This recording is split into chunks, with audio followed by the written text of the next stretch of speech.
The world, I'd decided long ago, was a meticulously crafted blueprint, and I, Li Wei, was its most precise architect. At 30, I ran my family's architectural firm like a well-oiled machine. Every project a testament to my unflappable logic and relentless control. Emotions? Those were for bad reality TV shows, not for building empires. Pride, stubbornness, a burning desire to prove myself. Those were the fuels, not the emotions themselves. Life was a chess game, and I was always going to be the one dictating the moves. Especially when it came to the Wangs. Oh, the Wangs. The name itself tasted like ashes and old grudges. A feud so ancient it probably predated indoor plumbing. Not just business rivals, but a personal vendetta etched into my very DNA since childhood. Wang Lei, the current heir, was less a person and more a walking, breathing obstacle course designed specifically to annoy me. He was the archenemy, the final boss, the nemesis I was born to conquer. Which made our sudden, forced marriage the universe's most elaborate and, frankly, hilarious prank.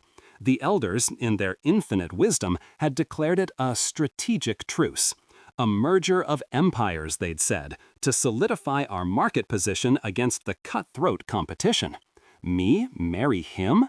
My initial reaction was to redesign their entire retirement home into a giant, inescapable maze.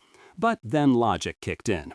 This wasn't a capitulation, it was an infiltration, a sacrifice for the greater good of the Li Empire. I wasn't losing, I was gaining an insider's view. I was strong enough, smart enough to turn this arranged sham into my ultimate strategic advantage. Emotions? Please, I'd compartmentalize them harder than a minimalist storage unit. This was just another, albeit incredibly annoying, battle in my lifelong war against the Wangs, and I was absolutely 100% going to win. But to understand my ironclad resolve, you really needed to go back to the source, back to the Wang side. I must have been about 7, a scrawny kid with scraped knees and a wild imagination. My best friend, little Wang Lei, yes, a girl, I know, confusing, right, was my partner in crime. We spent our afternoons in the dilapidated Wang side of the Li estate, a forgotten annex filled with relics from generations past. Dust motes danced in the slivers of sunlight that pierced the grimy windows, illuminating forgotten rocking horses and moth-eaten tapestries. It smelled of old wood, damp earth, and neglect. To us, it was a palace of endless adventures, a secret garden of untold stories. One sweltering summer day, we were playing hide and seek, or maybe it was exploring for ancient treasures. I can't quite recall the specifics. My brain, bless its overachieving little heart, has a funny way of reorganizing inconvenient facts. All I remember clearly is the sudden tremor, a low growl from the ancient foundations, then a sickening crack. Dust, thick and choking, exploded around us, tasting like old plaster and fear. A section of the ceiling, rotten and forgotten, gave way with a monstrous groan. "Wang Lei!" I screamed, my voice thin and high, lost in the chaotic symphony of crumbling brick and splintering wood. Panic, hot and sharp, pierced through my childish bravado. I scrambled back, arms flailing, tripping over loose floorboards. Then a sickening lurch, and the world tilted. Darkness swallowed me whole. I was vaguely aware of a rough, splintered edge pressing against my cheek, the overwhelming scent of damp earth, and something sickly sweet, like night-blooming jasmine gone bad. And then a pair of strong arms, impossibly tight, wrapped around me. Was it protective, or was it trapping? My 7-year-old brain, bless its precious innocent logic, couldn't compute the chaos, the missing friend, the fear, the bizarre sensations. So it did what any self-respecting brain does. It wrote a new script, a survival guide. Our families were enemies, right? The grown-ups always muttered about the sneaky Wangs, their underhanded tactics. So this accident, this terrifying moment, it had to be their fault. That strong, protective embrace. No, no, that was the deceptive closeness of an enemy pulling me into their web, a cunning ploy. The earthy, sickly smell, the stench of betrayal, a fake sweetness from their tainted domain. The rough sensation, unwanted contact, the grime of their deceit. Little Wang Lei, my friend, gone. Lost in the rubble. A casualty of the Wang's inherent treachery. My mind, in its infinite wisdom, erased her, replaced her, twisted the memory into something sharp, something tangible, the origin of our feud. This wasn't just some old family spat, it was rooted in violence, in loss, in their calculated cruelty. It was the reason I had to be strong, the reason I had to fight, the reason I could never, ever be hurt like that again. It was my personal alibi for ambition, a shield forged from childhood trauma. 20 years later, that distorted memory was less a memory and more a foundational truth. It wasn't about the specific incident anymore, it was about the unwavering meaning of it. A constant, low hum of warning in the back of my mind. Never let your guard down, Li Wei. The Wangs are always lurking. And now, here I was, Li Wei, the architect of my own destiny, queen of my minimalist penthouse, forced to share airspace with the very symbol of that ancient grudge. My penthouse, all clean lines and muted tones, was my fortress. Its sleek, modern design was a reflection of my controlled, logical mind. No clutter, no emotional baggage, thank you very much. The marriage, a chillingly efficient business transaction. Wang Lei occupied the east wing, I the west. We communicated in monosyllables, exchanged polite, icy nods for the benefit of our public image, and generally pretended the other didn't exist. This whole setup was less happily ever after and more mutually assured destruction, but with better interior design. But the universe, apparently, loved a good laugh, because this forced proximity, this unwilling cohabitation, was acting like a perverse archaeological dig, slowly unearthing fragments of a past I thought was buried deeper than ancient Roman ruins. It started with a hairpin, a ridiculously out-of-place antique silver hairpin, tarnished with age, sitting innocently on the edge of my sleek quartz bathroom counter. It wasn't mine. It definitely wasn't mine. My aesthetic was less vintage heirloom and more futuristic chic. It didn't belong in my curated minimalist sanctuary. Honestly, it screamed dusty old attic louder than a forgotten ghost. My first thought, predictably, was, ugh, Wang Lei. That man's clutter knows no bounds. He probably just dropped it. Some old junk from his side of the family, misplaced. No big deal.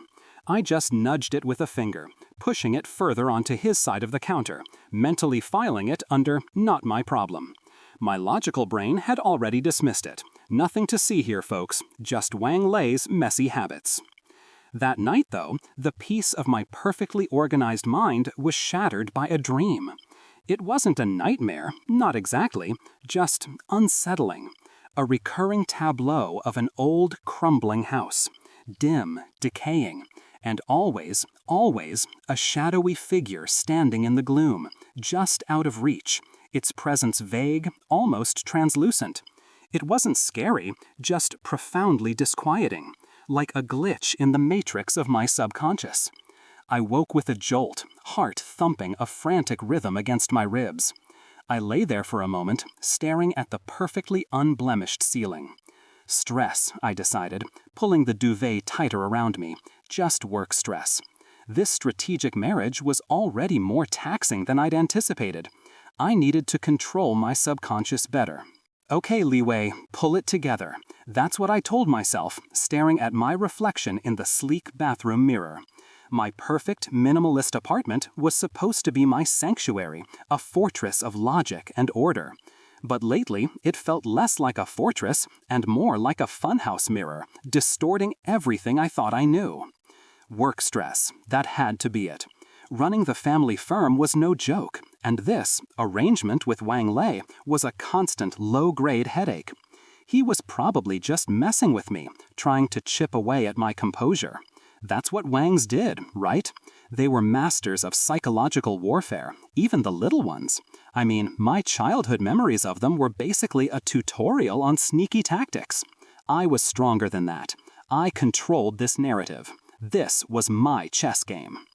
But honestly, my nerves were starting to fray like a cheap carpet. That antique silver hairpin, for example, was still there, sitting smugly on the edge of the counter, now a little closer to my side. I'd pushed it away, hadn't I? Or did I just imagine that? My mind was playing tricks, no doubt. Just Wang Lei's messy habits, I insisted, trying to squash the tiny, annoying mosquito of doubt buzzing in my head. And the dreams, oh, the dreams! They were becoming my new, unwanted primetime show. Every night, same old crumbling house, same shadowy figure. This wasn't some artsy indie film, it was a B-movie on repeat, and I was so over it. What was even weirder, though, was the faint, sweet, earthy scent that clung to me for a few moments after I woke up.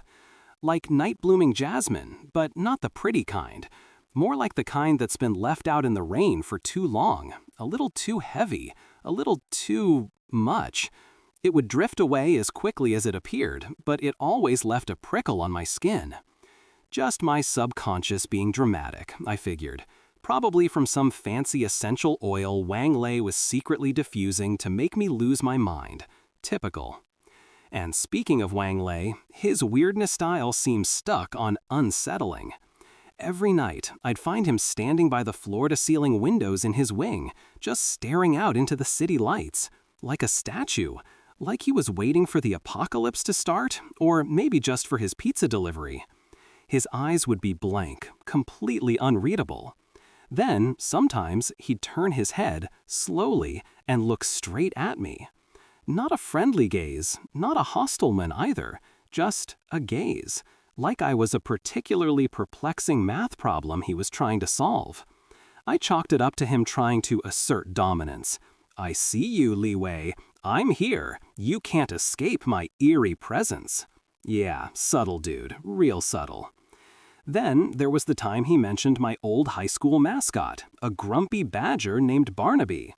Funny, that badger always looked like it needed a hug, he'd said, completely out of the blue, while we were making polite small talk over breakfast. Barnaby was a deep cut. Nobody knew about Barnaby, except maybe Lin Jia, and I hadn't even talked about him in years. The Wangs must have hired a private investigator, I decided, a really thorough one, with a penchant for obscure high school trivia. They were definitely planning a big reveal, a grand psychological ambush. Bring it on, I thought, cracking my knuckles under the table. Two can play that game, Wang Lei. But the most frustrating thing was the locked room. It was supposed to be a storage room for old family odds and ends. You know, the stuff that doesn't fit my sleek aesthetic. But sometimes, when the house was quiet, I'd hear things coming from behind that door. A low, rhythmic hum. A soft scratching, like a mouse with really long nails. One evening, I swore I heard a faint, almost melodic whisper. I froze, my ears straining. Nothing, just the hum of the refrigerator. Must be the old pipes, or maybe the air conditioning playing tricks. Still, I found myself walking past that door more often, holding my breath, half expecting a ghost to pop out and ask for Wi-Fi. It was ridiculous. I was ridiculous. Honestly, Lin Jia, I think he's trying to hypnotize me with sheer boredom, I told my best friend over video call, pacing my living room. Or maybe he's just really, really bad at small talk and thinks bringing up Barnaby the Badger is peak conversation. Lin Jia, bless her practical heart, just laughed. Sounds like he's trying to get under your skin, Wei. Or maybe he just looked up your old high school online. Aren't you like a minor celebrity in the architecture world? Details get out. But Barnaby, nobody remembers Barnaby. And the dreams, the creepy hairpin, the sounds from the storage room, he's definitely playing mind games. I bet he put the hairpin there, then moved it to mess with me. Or you're just stressed, girl, Lin Jia said kindly. This whole arranged marriage thing sounds like a nightmare, even without the creepy husband. Maybe he's just a socially awkward rich guy who doesn't know how to flirt. Flirt? He doesn't flirt, Linja. He stares, like he's trying to figure out if I'm a robot or just really good at pretending to be human. I sighed dramatically. This isn't a marriage, it's a social experiment conducted by a very wealthy, very strange scientist. Later that evening, after another round of Wang Lei watches the city and another round of Li Wei tries not to notice, I decided to look at some old family photos. Maybe a dose of actual, verifiable history would ground me. I scrolled through digital albums on my tablet, looking for some happy childhood memories.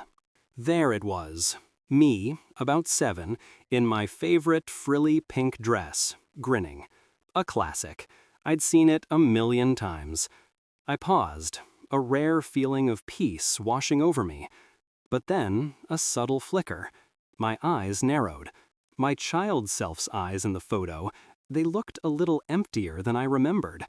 And was it just me, or was there a faint, chilling smirk playing on her lips? No, absolutely not. That couldn't be right. I was a cute kid, not some miniature horror movie villain. I scrolled back, then forward. The smirk was still there. I opened another version of the photo, a backup I'd saved on the cloud. Same smirk. I even tried to recall the actual moment the photo was taken, and to my utter dismay, that unnerving twist of the mouth appeared in my mind's eye. Was I always like that? Was my childhood self always a bit creepy? My hands started to shake. This wasn't just stress. This was something else. I walked back into the living room, drawn inexplicably to the bathroom counter.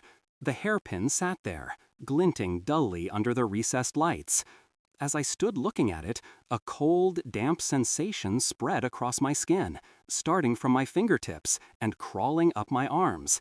It felt like standing in a cold stone room, the air thick and heavy with moisture. The feeling lingered, even after I turned and walked away, a persistent chill that made my hair stand on end. The next morning, I was a wreck. No sleep, just a loop of crumbling houses and smirking child me. I passed Wang Lei's office. The door was slightly ajar. He was sitting at his desk, reading a document on his computer. I watched, unseen. He flipped the page on the screen. And then, a tiny, almost imperceptible delay. About half a second later, his eyes moved to catch up with the new text. It was so subtle, so brief, but it hit me like a tiny, misplaced puzzle piece. Like he wasn't quite in sync with his own actions. My brain screamed glitch in the matrix, even as I told myself I was imagining things.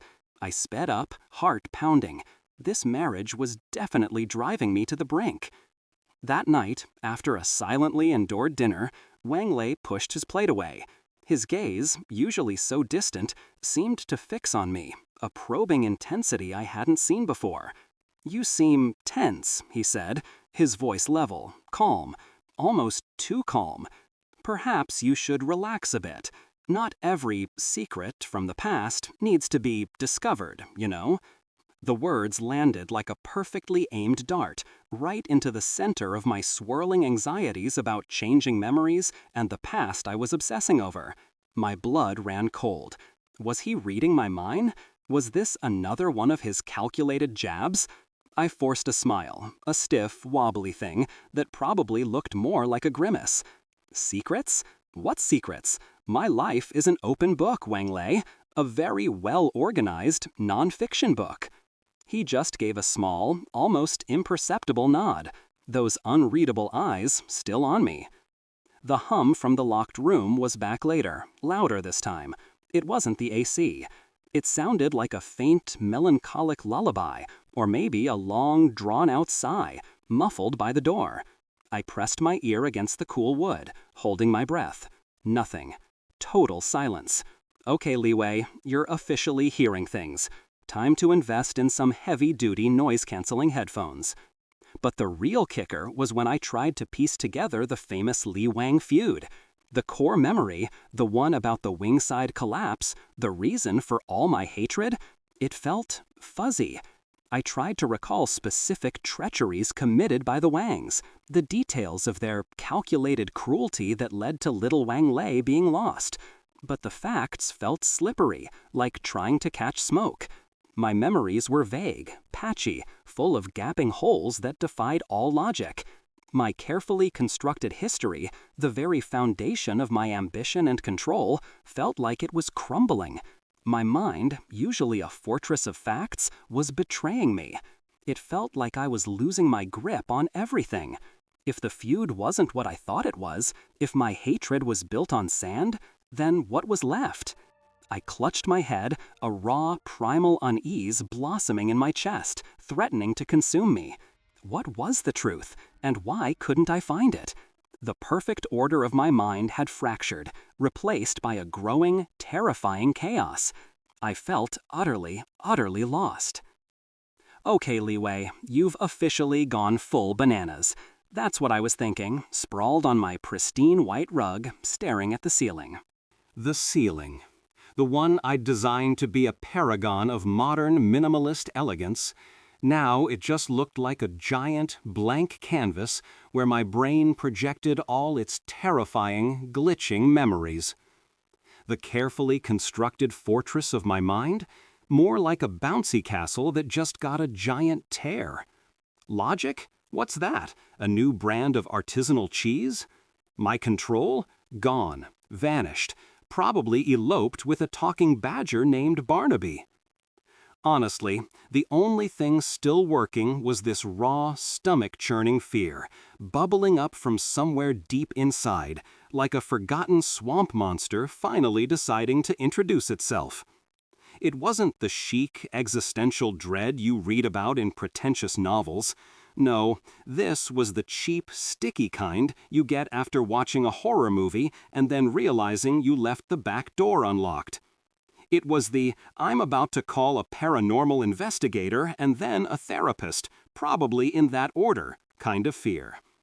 My legendary pride, the one that could outstare a charging bull, it had packed its bags, left a vague note about unforeseen circumstances, and skipped town. All that was left was this empty, terrifying void where my perfectly organized life used to be. I mean, seriously, what fresh hell was this? My whole life, my entire identity, was built on this foundation of Wangs are the enemy, Li Wei is strong, Li Wei is in control. It was my personal brand, my motto, my everything.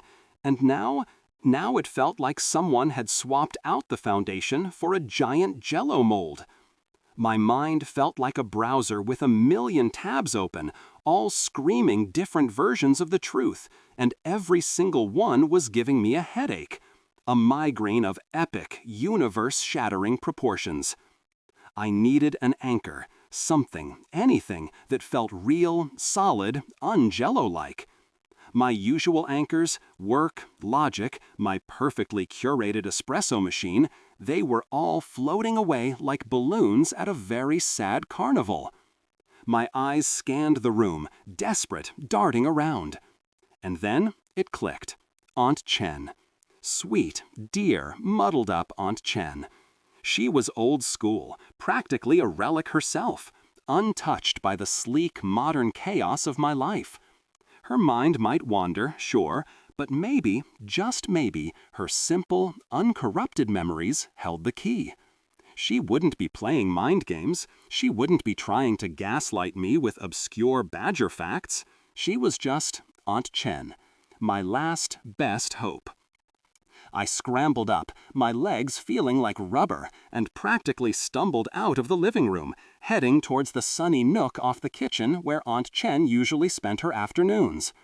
Sunlight streamed through the large window, illuminating dust motes dancing in the air like tiny forgotten fairies. And there she was, a small, hunched figure sitting in her favorite armchair. The air around her felt different, calmer, like a little bubble of old-world peace in my otherwise apocalyptic penthouse.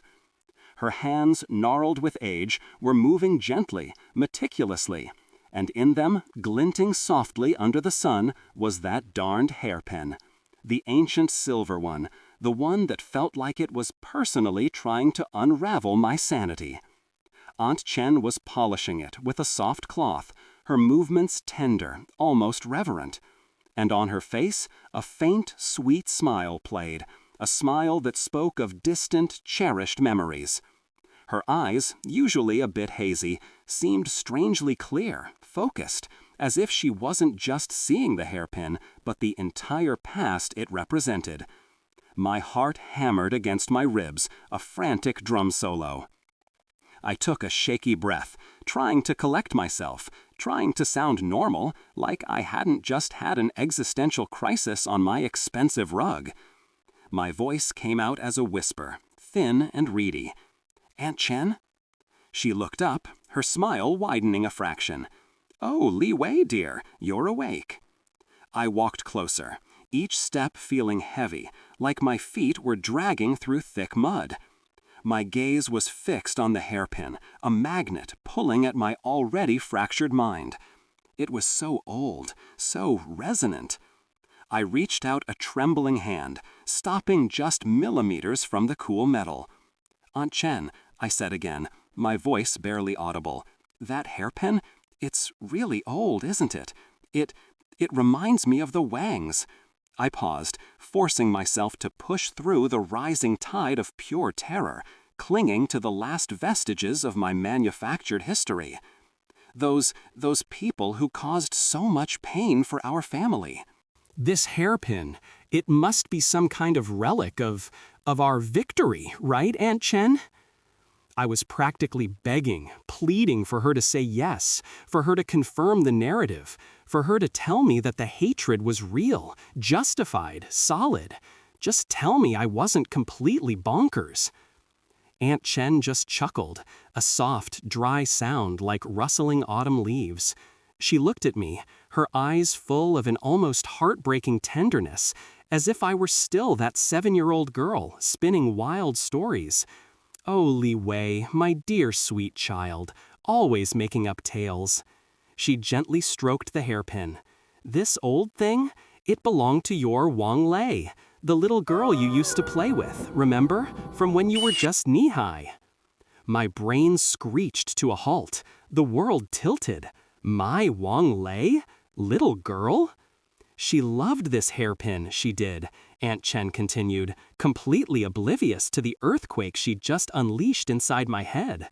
"You two were inseparable, like two peas in a pod, always running around the old wing, making grand promises to marry each other when you grew up, to live in that big spooky house forever." Her smile faded, a shadow of sadness passing over her face. Then she was gone. That terrible accident, the day the old wing collapsed. You cried for weeks, holding this hairpin tight, like it was the only thing left of her. And then you got so sick, remember? A fever that wouldn't break. When you finally woke up, everything was hazy. You forgot all about your Wang Lei, your sweet little best friend. She shook her head, a wistful, almost melancholic sigh escaping her lips. "But fate, it's a funny thing, isn't it? To bring you two back together again, just like you promised all those years ago." My hand, frozen in midair, dropped like a stone. My eyes, wide and unblinking, stared blankly through Aunt Chen, through the sunlit room, into a chasm of shattered reality. A single tear, cold and silent, not from grief, but from the raw, terrifying clarity of a truth too monstrous to bear, tracked a path down my cheek. My carefully constructed world, every single brick of it, imploded with a soft, sickening thump.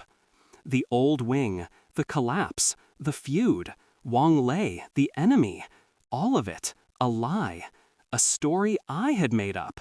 To protect myself from what? From the death of a childhood friend? From the pain of loss? My mind in its fragile state had rewritten history, turned a beloved playmate into a sworn enemy, a tragedy into a generations-long vendetta. It was so absurd, so unbelievably me. Except this wasn't funny. This was the most messed up joke the universe had ever played, and I was the punchline. And then, like a perfectly timed jump scare in a B-movie I was now living, the distinct click and creak of a door opening echoed through the unnerving stillness of the penthouse. The locked room, his office. A thought, cold and sharp as a surgeon's scalpel, sliced through the swirling, chaotic mess of my brain.